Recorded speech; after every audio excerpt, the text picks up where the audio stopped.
There is a look people give you when they know they can use you. It isn't hatred. Hate means they see you as a threat.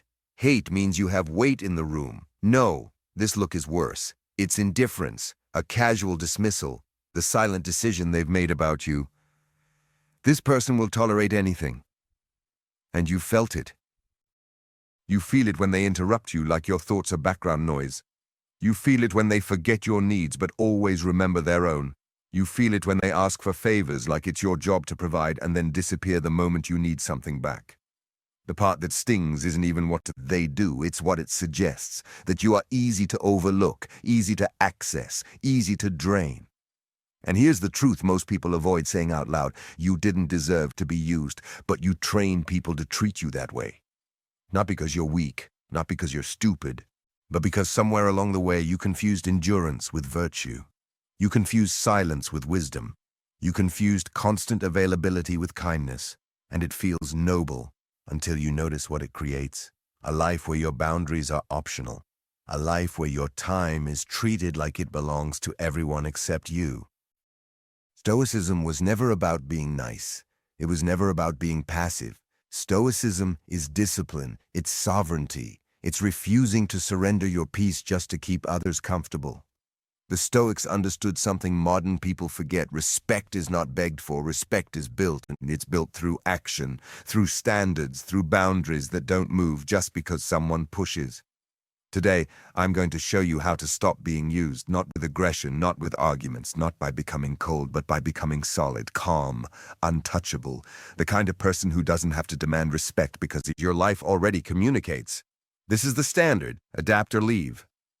If you're ready for that level of control, subscribe. You're watching Stoic Complex.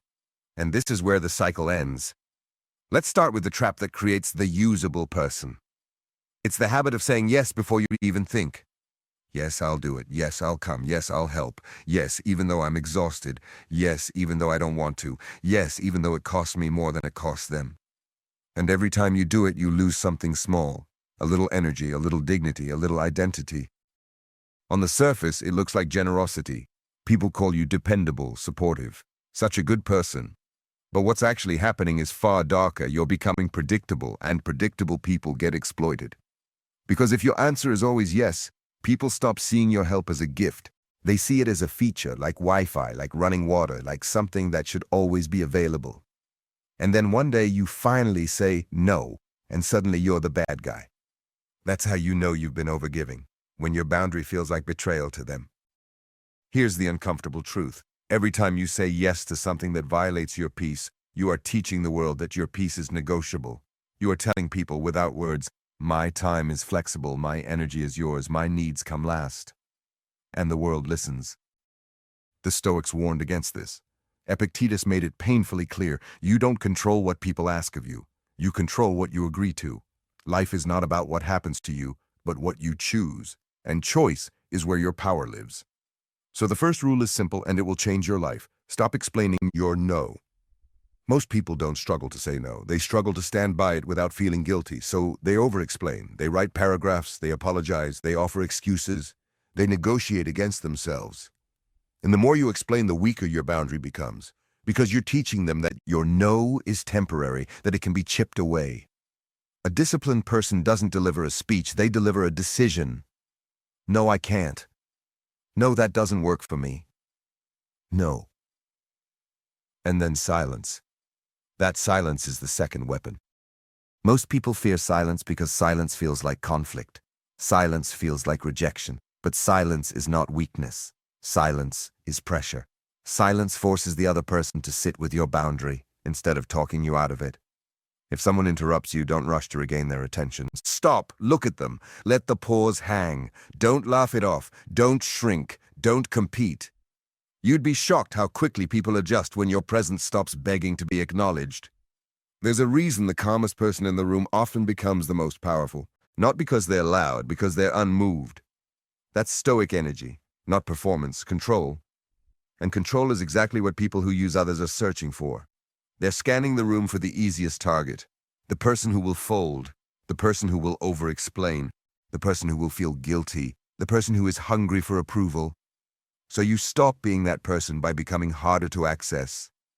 This is where most people misunderstand scarcity. They think it means playing games, acting mysterious, leaving messages unread to manipulate. That's not power, that's insecurity dressed up in strategy. Stoic scarcity is different. Stoic scarcity means you build a life that doesn't revolve around other people's emergencies. Your time becomes valuable because you treat it like it's valuable. If you reply instantly to every message, people assume you have nothing going on. If you always pick up the phone, they assume your priorities are weak. If you always show up, they assume your presence is cheap. Not because you're not important, because your behavior tells them you don't believe you are. So you start creating distance, not to punish people, but to protect yourself. You don't respond immediately to everything. You don't rush. You don't explain. You don't chase. You let your life breathe. And yes, at first, people will react. The ones who benefited from your lack of boundaries will feel confused. They'll say you've changed. They'll accuse you of being selfish. They'll test you. That's not a sign you're doing something wrong. That's the withdrawal stage. They're losing access. They're not upset because you're hurting them. They're upset because you're no longer available for them to use. The Stoics taught that you must accept what you cannot control, including other people's reactions. Your job is not to manage their comfort. Your job is to manage your character. Now let's go deeper, because some of you already know all this, and still you struggle. Why? Because you're not just afraid of conflict, you're afraid of abandonment. You say yes because you fear that no will cost you love. You overgive because you fear being replaced. You tolerate disrespect because you'd rather be used than be alone. And this is where the transformation becomes real. You must become comfortable standing alone. Not isolated, not bitter, but emotionally independent. When you stop fearing solitude, you stop being controllable. Because the ultimate leverage people have over you is the fear that you'll lose them. Once that fear dies, manipulation has nothing to grab. This is why Stoicism focuses so much on inner stability. If your identity depends on other people's approval, you'll always be vulnerable. You'll keep bending, you'll keep sacrificing, you'll keep shrinking. But if your identity is rooted in your values, discipline, integrity, self-respect, then people can't buy you with attention or guilt. Here's the brutal truth. Some relationships only survive because you're weak in them. They are held together by your overfunctioning, your apologizing, your constant giving, your willingness to absorb disrespect just to avoid tension. When you become strong, those relationships collapse. And that's not failure, that's evidence. Because real relationships don't require you to abandon yourself. Real respect doesn't demand you become smaller, so you must learn to detach from outcomes. You set the boundary and you accept whatever follows. If they respect it, good. If they don't, also good, because now you have clarity. Clarity is priceless. Now let's talk about the final habit that keeps you usable, justifying yourself. Every time you justify your decision, you hand over authority. You are telling the other person, you get a vote in my life. A disciplined person doesn't argue for their standards, they live them. Marcus Aurelius didn't say, convince people you're serious. He lived like a man who didn't need permission. And that's the shift. You stop asking the world to validate your choices. You don't need to prove your boundary is reasonable. You don't need to win their agreement. You need to be consistent. Consistency is what creates reputation, and reputation is what creates respect. When you say no today and yes tomorrow for the same kind of request, people learn that you're negotiable. When you set a boundary and then break it because they guilt you, people learn your boundary is theater. But when you say no and you mean it, people adapt, even the ones who don't like it. Because humans respect what is firm. Now, none of this means you become cold. Stoicism is not emotional numbness. Stoicism is emotional mastery. You can still be kind, but your kindness is no longer desperate. It's not performative. It doesn't come from fear. It comes from choice. You give when it aligns with your values. You help when it's genuine. You show up when it matters. But you are no longer a resource to be drained.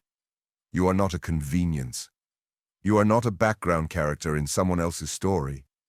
And once you start living like this, something changes in you first.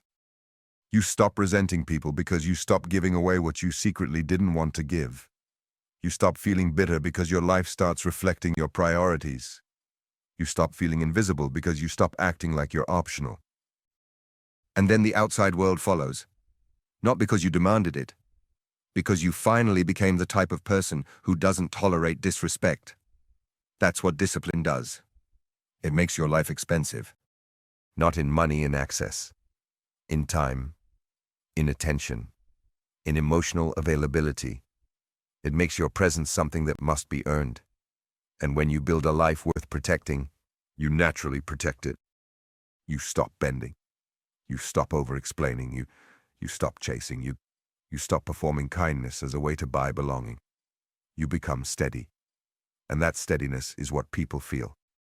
The ones who respect you will rise to meet you. The ones who used you will fade away.